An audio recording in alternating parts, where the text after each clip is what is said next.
तो इसलिए बाबा बालकनाथ जी जो ऋण की बात चल रही थी, तो मातृ ऋण से हम कभी मुक्ति नहीं पा सकते, उनकी सेवा करके हम मुक्ति पा सकते हैं। और तरह के ऋण हैं जो भी हैं, हम गौ माता की सेवा करके हर तरह के पाप से, रोग से, दोष से, भय से, हर तरह से मुक्ति पा सकते हैं। और जो देव ऋण है, तो हमारे जो आराध्य देवता हैं, हमारे देव देवता हैं, उनकी पूजा करके हम जो भी उनका विधान है पूजा पाठ का, उसकी मान्यता करके और अपने धर्म पर अड़िग रहकर आप मान्यता करें, पूजा करें, तब हम उनसे मुक्ति पा सकते हैं।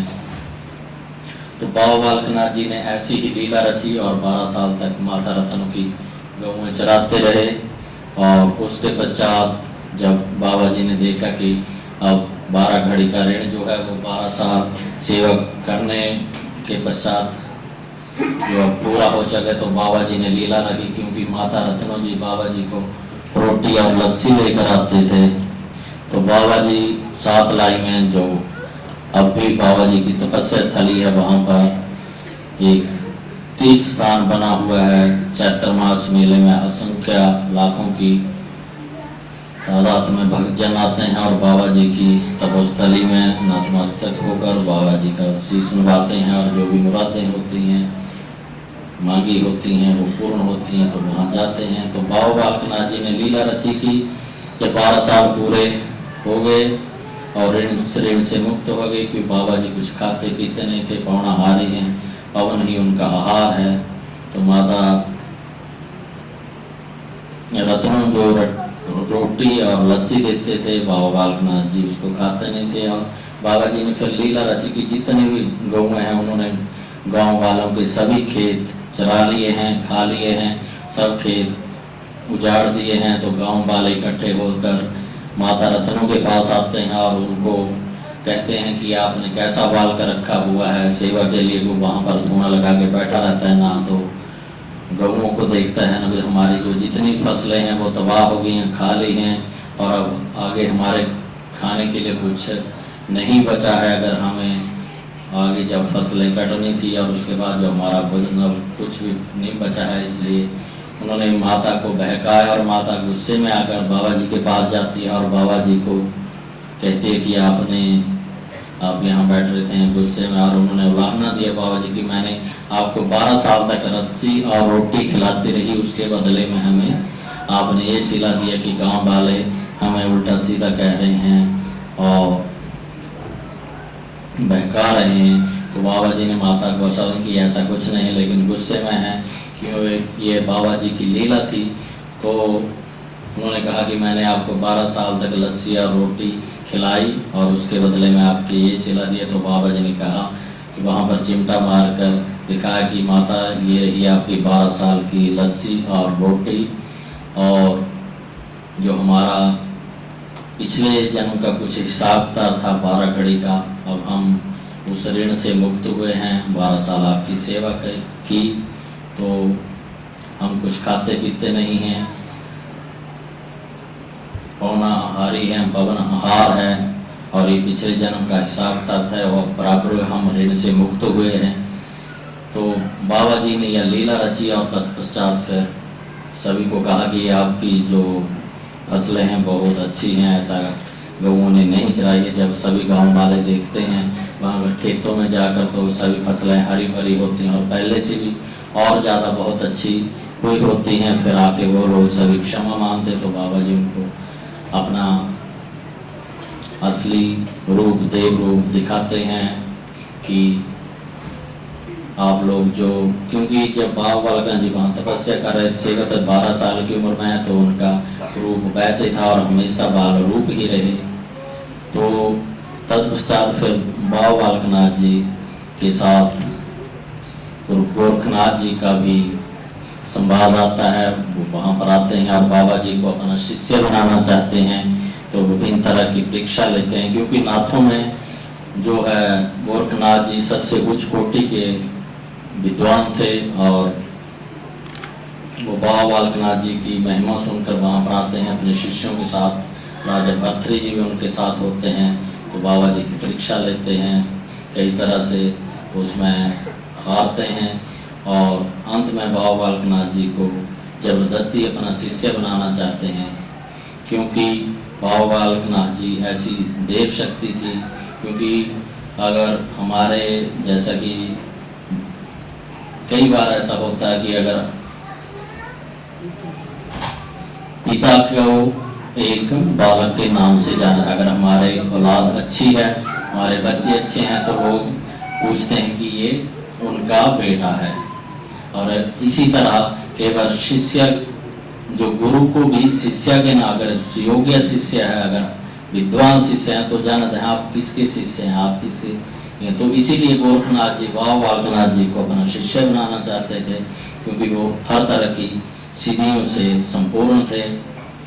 तो राजा भर्तृहरि जी उनके साथ होते हैं, जो बाबा बालकनाथ जी की परीक्षा लेते हैं। उनको कानों में कुंडल डालना चाहते हैं, लेकिन उन्होंने छेद किया तो बाबा बालकनाथ जी के कानों से दूध की धारा बहने लगी।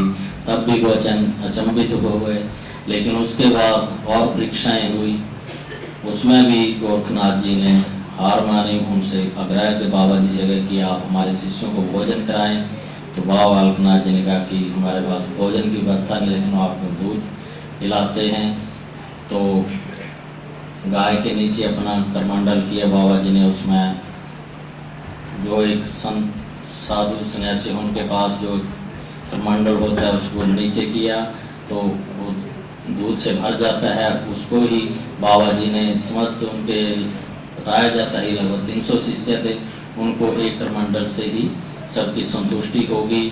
और तत्पश्चात बाबा जी ने गोरखनाथ जी के साथ कोई ज़्यादा बहस करना या संवाद करना उचित नहीं समझा, और मोर पर बैठकर उड़ारी मारकर बाबा बालकनाथ जी गुफा देवसिद्ध में चले जाते हैं।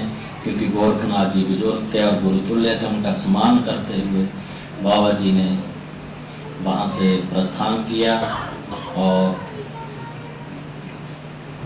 गोरखनाथ जी, बाबा बालकनाथ जी को जैसे कि सिद्ध भी कहा जाता है, क्योंकि सिद्धों में सिद्ध हैं, नाथों में नाथ हैं। तो बाबा बालकनाथ जी की श्री सिद्ध बाबा बालकनाथ कहा जाता है। तो जब बाबा बालकनाथ जी का जन्म होता है तो वो जन्म से सिद्ध हैं।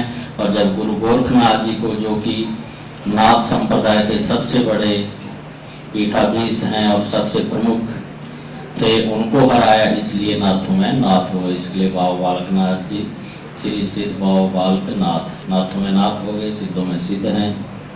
तो तत्पश्चात बाबा बालकनाथ जी जो गुफा में विराजते हैं, वहाँ आप सभी ने दर्शन किए होंगे, गुफा है, वहाँ पर बाबा बालकनाथ जी की मूर्ति रखी हुई है। तो बाबा बालकनाथ उस गुफा में प्रवेश कर जाते हैं, और वहाँ नीचे बाबा बालकनाथ जी का अखंड धूना है।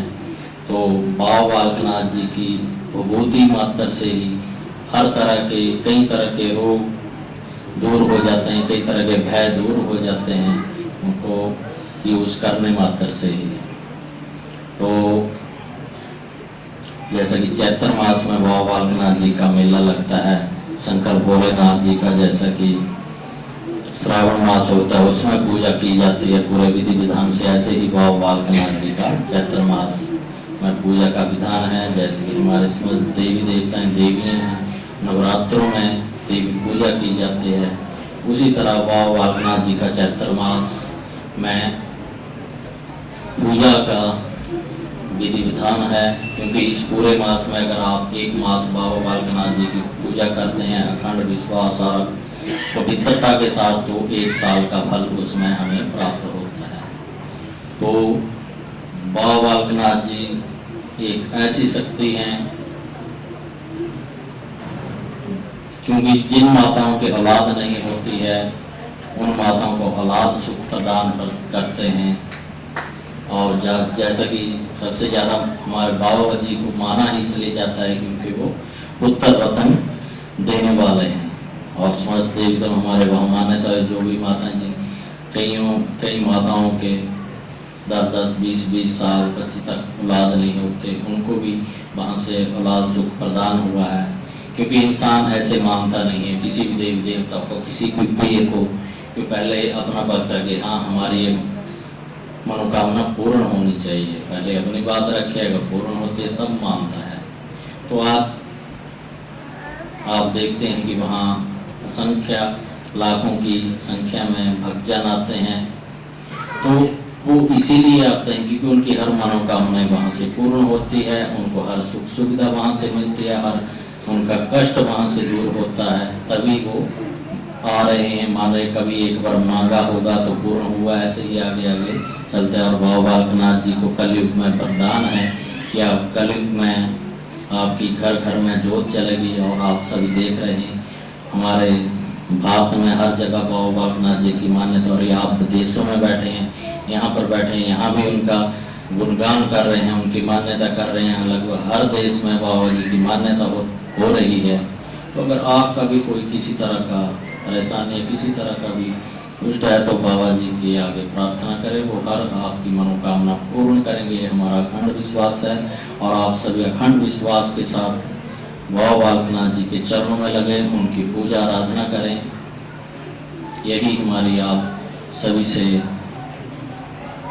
एक विनती भी है और ये हमारी शुभकामनाएं भी हैं, एक आशीर्वाद भी है कि आप अगर उनकी मान्यता करते हैं, हमसे कुछ मांगते हैं तो बाबा बालकनाथ जी आपकी हर मनोकामना पूर्ण करेंगे।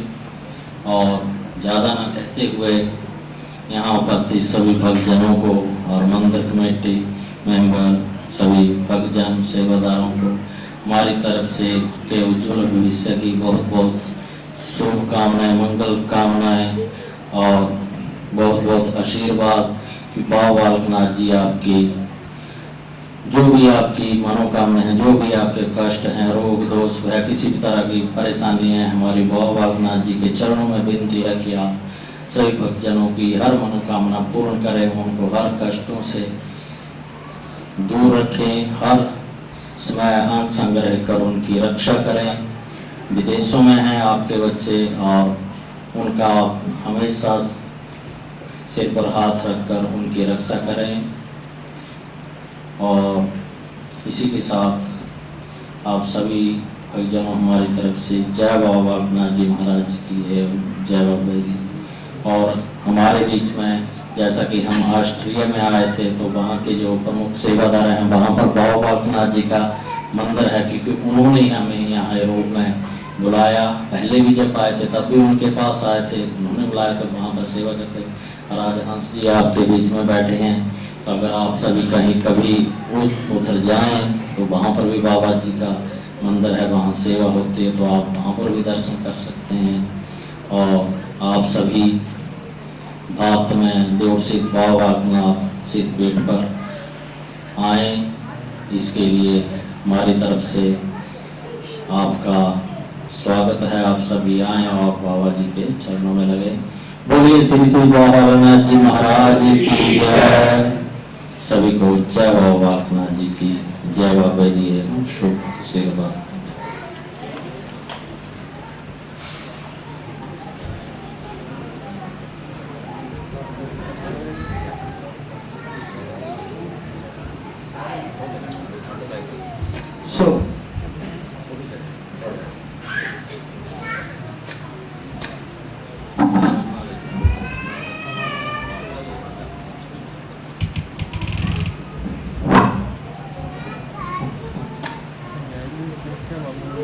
सब सारे बाबा जी के प्रेमी भक्तों हाथ खड़ा करके सारे ने अपने मालिक को जयकारा याद करो। जयकारा सिद्ध बाबा बालकनाथ जी का, और साचे दरबार की जय। जयकारा गुफा वाले का, और साचे दरबार की जय। सो पिछली बार भी महाराज जी ऐसे तभी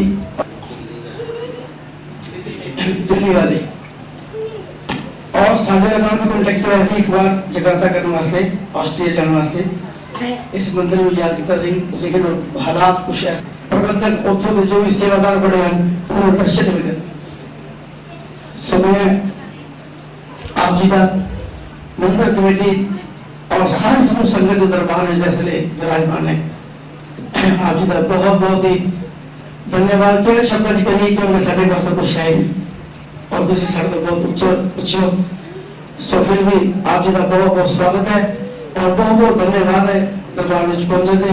और जो ऑस्ट्रेलिया के पैसा हुए हैं इन्होंने बहुत बहुत स्वागत है। और मैं हमेशा इन्होंने भी तकलीफ करूंगा कि आज तक तुम मना रहे हो आने वाले समय में फिर भी हमेशा दरबार जाओ या सामने दसो अगर उत्थे कोई प्रोग्राम होवे असि ताके पास पहुंचिए ताकि अपना तालमेल और प्रेम प्यार बढ़े। ऑस्ट्रेलिया को ज्यादा दूर नहीं है, वे ना 6 घंटे का रन है तो पर जो भी सब समय होवे कोई अच्छा बड़ा प्रोग्राम है। असि अगले महीने रथ यात्रा कर रहे हैं, कृष्ण जी की रथ यात्रा अक्टूबर में कर रहे हैं, 27 अक्टूबर में, और उसने विस्तार है करा दूंगा तालियां बोल साचे दरबार की जय।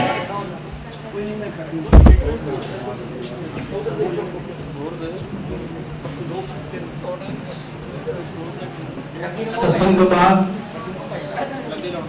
2 मिनट वास्ते सारी संगत चरणों में मेरी बेनती है, अगर किसी ने कोई किसी से कष्ट है, कोई गलबात है, अगर किसी ने कोई पूछना भी होवे, किसी को बुराई नहीं है, बाद में जो कुछ लोग कह रहे हैं सानू अगे नहीं जाना देता तो साडे वास्ते समय नहीं।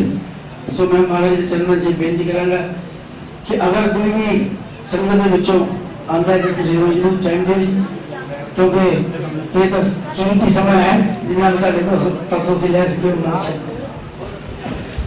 जगरा दिखा तारीदा बोल साचे दरबार की जय, जगरा तेरे हारीदा बोल साचे दरबार की जय। प्रेम से बोलो जय बाबे की, प्रेम से बोलो जय बाबे की, प्रेम से बोलो जय बाबे की, की बजा दो जय बाबे की, प्रेम से बोलो जय बाबे की, सारे बोलो जय बाबे की, की बोलो जय बाबे की, आज ले आई जय बाबे की, आज के बोलो जय बाबे की, सुनने वाला जय बाबे की, बोलने वाला जय बाबे की, प्रेम से बोलो जय बाबे की, आगे बोलो जय बाबे की, कहना बोलो जय बाबे की, बात बोलो जय बाबे की, दीप बोलो जय बाबे की, मेरी बोला जय बाबे की, प्रेम से बोलो जय बाबे की,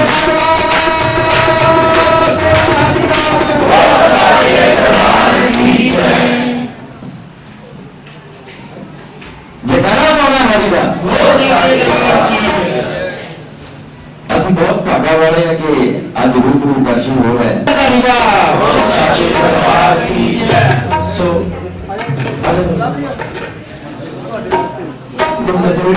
हाँ जी महाराज जी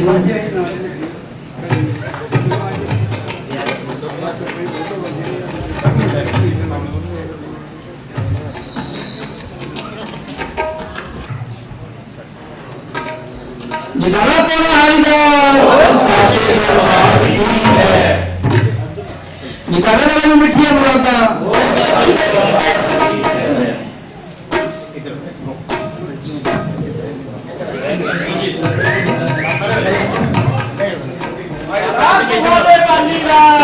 साचे दरबार की जय। हाँ जी ठीक है रेडी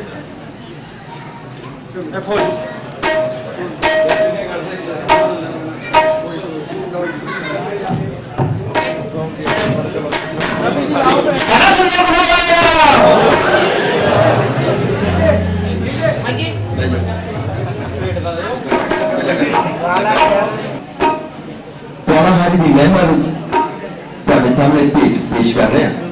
ਕੋਸ਼ਿਸ਼ ਕਰਨਾ ਕਿ ਮੇਰਾ ਸਾਥ ਦੇਣਾ।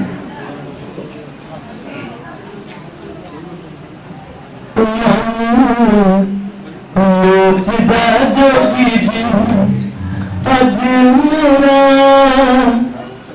ਤੇਰੇ ਦੀਦਾਰਿਆਂ ਨੂੰ ਮਨ ਲੋਚਦਾ ਜੋਗੀ ਜੀ ਅੱਜ ਮੇਰਾ ਤੇਰੇ ਦੀਦਾਰਿਆਂ ਨੂੰ ਮਨ ਲੋਚਦਾ ਜੋਗੀ ਜੀ ਅੱਜ ਮੇਰਾ ਤੇਰੇ ਦੀਦਾਰਿਆਂ ਨੂੰ ਮਨ ਲੋਚਦਾ ਜੋਗੀ ਜੀ ਅੱਜ ਮੇਰਾ ਤੇਰੇ ਦੀਦਾਰਿਆਂ ਨੂੰ ਮਨ ਲੋਚਦਾ ਜੋਗੀ ਜੀ ਅੱਜ ਮੇਰਾ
तेरी याद सतावे पल पल तेरी याद सतावे पल पल तेरी याद सतावे पल पल तेरी